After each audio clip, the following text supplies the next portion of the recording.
অফিসারের কথা শুনে চমকে গেল শ্রাবণ। সম্পূর্ণ জানতে ভিডিওটিতে একটি লাইক করে প্রথম থেকেই দেখতে থাকো। গল্পের শুরুতেই দেখা যায় গান গাইতে গাইতে শ্রাবণ অজ্ঞান হয়ে পড়ে যায়। আর ঠিক সেই মুহূর্তেই চলে এসেছে ওম। ওম তো মাস্কম্যানের ছদ্মবেশে ছিল যাতে আসল মাস্কম্যানকে ধরতে পারে, কিন্তু সেই কথাটা এবার কাকে বোঝাবে। এরপরই ওম এসে বারবার করে ডাকে শ্রাবণ। শ্রাবণ চোখ খোলো। কি হলো শ্রাবণ, তুমি চোখ খুলছো না কেন? আর তখনই অফিসাররা চলে এসেছে। এরপরই অফিসাররা শ্রাবণকে বলতে থাকে, ম্যাডাম শুনতে পাচ্ছেন? কিন্তু শ্রাবণের তখনও জ্ঞান ফেরেনি। এরপর অনেকে মিলে শ্রাবণকে ধরে একটা জায়গাতে শুয়ে দেয়। আর অন্যদিকে দেখা যায় যে দাদু বলতে থাকে, হট করে আবার কি হলো নাথ বৌমার? কি যে হচ্ছে আমি কিছুই বুঝতে পারছি না। হে ভগবান, সব কিছু ঠিক করে দাও। আজকে নাথ বউয়ের জীবনে এত বড় একটা দিন, আর এই দিনে নাথ বৌমা এরকমভাবে শুয়ে থাকবে, সেটা হয় না। রোহিণী তখন বলে, আমিও তো বুঝতে পারছি না যে কি হলো, এমনটা হওয়ার তো কথা ছিল না। সত্যি আমারও কেমন যেন একটা লাগছে। এরপরেই ভবেশ চৌধুরী উঠে দাঁড়িয়েছে, আর অন্যদিকে বাকি জাজেসরাও উঠে পড়েছে। আর বলে, এখানে কি হচ্ছে অফিসার? আমরা তো কিছুই বুঝতে পারছি না। অফিসার বলে, অনেক কিছুই বুঝতে পারবেন, দাঁড়ান। এরপরেই তখনই মাস্কম্যানকে এটা দেখার জন্য মাস্কম্যান মানে ওমের মুখোশটা খোলার কথা বলা হয়। অফিসার খুলতে বলে। অফিসারের কথা শুনে ওম যখন মাস্কম্যানের মাস্কটা খুলে ফেলে, আর ঠিক তখনই চমকে গেছে সবাই, কারণ যেটা দেখার কথা ছিল সেটা না দেখে অন্য কিছু দেখে ফেলে যে মাস্কম্যান নাকি ওম। ওম তো মাস্কম্যান না, আর এটা কাউকেই বলে বোঝাতে পারছে না এরপরে ওম। এরপর রোহিণী তখন বলে, এসব আমি কি দেখছি দাদু? আমাদের আমাদের দা ভাই হলো মাস্কম্যান, যে কিনা বৌদিভাইকে বারবার করে মারতে চেয়েছে। না না, কোথাও একটা গন্ডগোল হচ্ছে, এরকমটা হতে পারে না। আমি বলছি এরকমটা হতে পারে না দাদু, কোথাও তো একটা বিশাল গন্ডগোল হচ্ছে। দাদু তখন বলে, আমিও তো বুঝতে পারছি না এর ঠিক কারণটা কি। অন্যদিকে ভেঙ্কি তখন বলে, ব্রো, এই জন্য আমি তোকে বারবার করে ফোন করেও পাচ্ছি না, তুই এরকম মাস্কম্যান সাজতে গেলি কেন? ওম তখন বলে, অনেক ব্যাপার আছে ভেঙ্কি, আমি তোকে পরে গুছিয়ে সবটা বলবো। এর মধ্যেই দাদু তখন বলে, এবার কি হবে? পুলিশ তো ভুল ভাবছে, নাতিবাবুকে ওই মাস্কম্যান ভাবছে। তখনই সানায়া বলে, তোমার নাতিবাবুই আসলে মাস্কম্যান। এবারে আমার কাছে সমস্ত সত্যিটা পরিষ্কার হয়ে গেল দাদু।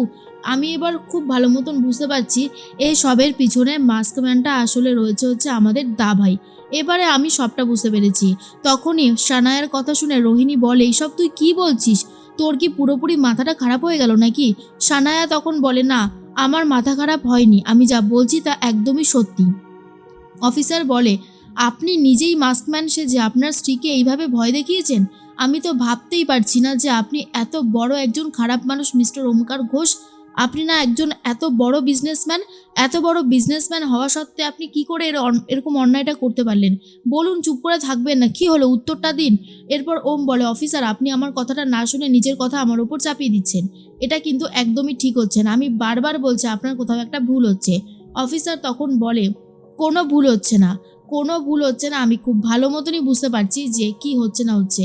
আর অন্যদিকে তখনই অফিসাররা বলে, ওমকার ঘোষকে অ্যারেস্ট করে নিয়ে চলুন। তখনই ওম বারবার করে শ্রাবণকে ডাকতে থাকে যে শ্রাবণ উঠলে তো সত্যিটা বলবে, তাহলে হয়তো কতটা শাস্তি কমে যাবে। এর মধ্যেই ভেঙ্কি তখন বলে, স্যার, আপনাদের কোথাও ভুল হচ্ছে। কেন দা ভাই এরকমটা করবে? আপনার ভুল হচ্ছে। অফিসার বলে, তুমি কে? বলো তুমি কে? ভেঙ্কি তখন বলে, আমি হলাম এই ব্রোয়ের ম্যানেজারের ছেলে আর কি, আমরা বন্ধুর মতন। তখনই অফিসার বলে, তাহলে তো তুমিও এইসব কাণ্ডে জড়িত রয়েছো, নিয়ে যাবো তোমাকে অ্যারেস্ট করে। যদি অ্যারেস্ট হতে না চাও তাহলে চুপচাপ এখানে দাঁড়াও, বুঝতে পারলে?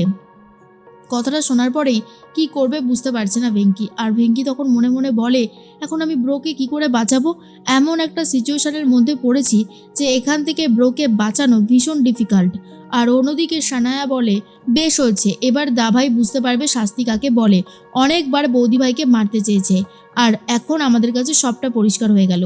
আমার মম যেমন অন্যায় করলো, দাভাইও ঠিক সেম অন্যায় করলো। দাদুভাই, আমি তোমাকে বলে দিচ্ছি, তুমি কিন্তু দা ভাইকে ছাড়ানোর জন্য উঠে পড়ে লাগবে না, কারণ দা ভাই কিন্তু অন্যায় করেছে।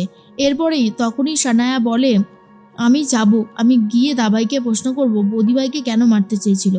এর মধ্যে শ্রাবণকে এক গ্লাস দুধ খাওয়ানো হবে বলে ঠিক করেছে, কিন্তু শ্রাবণের তো জ্ঞানই ফেরেনি। অনেকক্ষণ ধরে শ্রাবণকে ডাকাডাকি করার পর শ্রাবণের আস্তে আস্তে জ্ঞান ফিরে আসে। আর শ্রাবণ তখন বলে, আমি কোথায় রয়েছি? তখনই সবাই বলে, তুমি তো গান গাইতে গাইতে অজ্ঞান হয়ে গেলে শ্রাবণ, এখন কেমন আছো?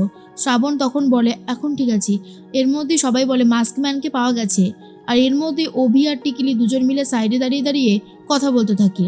টিকলি তখন বলে, আমি তো ভাবতেই পারছি না যে কীরকমভাবে খেলাটা ঘুরে গেল। উফ, যা লাগছে না। অভি তখন বলে অনেক শাস্তি দিয়েছে শ্রাবণ, আর এই ওম আমাকে ওই বাড়ি থেকে মারতে মারতে বার করে দিয়েছিল। আজ বুঝবে কত ধানে কত চাল। এর মধ্যেই টিকলি তখন বলে, কিন্তু ওমকে অ্যারেস্ট হতে দিতে আমার একদমই ভালো লাগছে না। কি আর করা যাবে, যা হবার ভালোর জন্যই হয়। তার মধ্যেই দেখা যায় দাদু ভীষণভাবে ভেঙে পড়েছে। নাতিবাবু যে এরকম একটা কাজ করবে বুঝতে পারিনি। তখনই রোহিণী বলে, দাদু আমি আমি তোমাকে বলছি দাভাই এরকমটা করেনি গো, দাভাইকে ফাঁসানো হচ্ছে, বিশ্বাস করো, জাস্ট ফাঁসানো হচ্ছে, এছাড়া আর কিচ্ছু না। তখনই দাদু বলে, কিন্তু ওম দাদুভাই এরকমভাবে মাস্কম্যানের পোশাক পরে ছিলই বা কেন? এই কথাটাই তো আমি বুঝতে পারছি না রোহিণী দিদিভাই।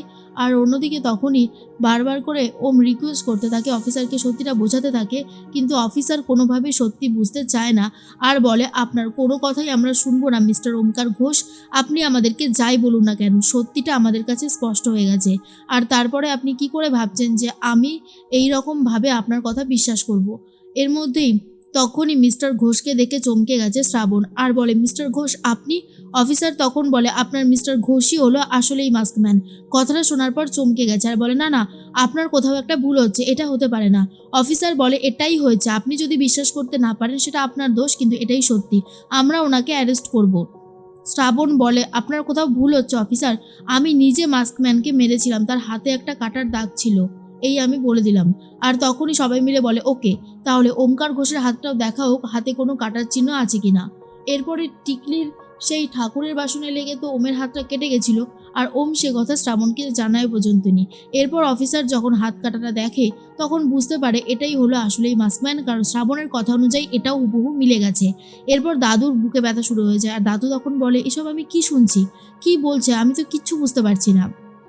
এর মধ্যেই শ্রাবণ তখন বলে, অফিসার আপনি ওনাকে নিয়ে যেতে পারেন, অফিসার কোথাও একটা ভুল হচ্ছে। কিন্তু অফিসার বলে, এইখানে এরকমভাবে ছদ্মবেশ নিয়ে ঢোকা, আপনার ক্ষতি করা, এই সব কিছুর জন্য ওনার উপরে যে চার্জগুলো আসবে তার জন্য আমরা ওকে অ্যারেস্ট করছি, বুঝতে পেরেছেন?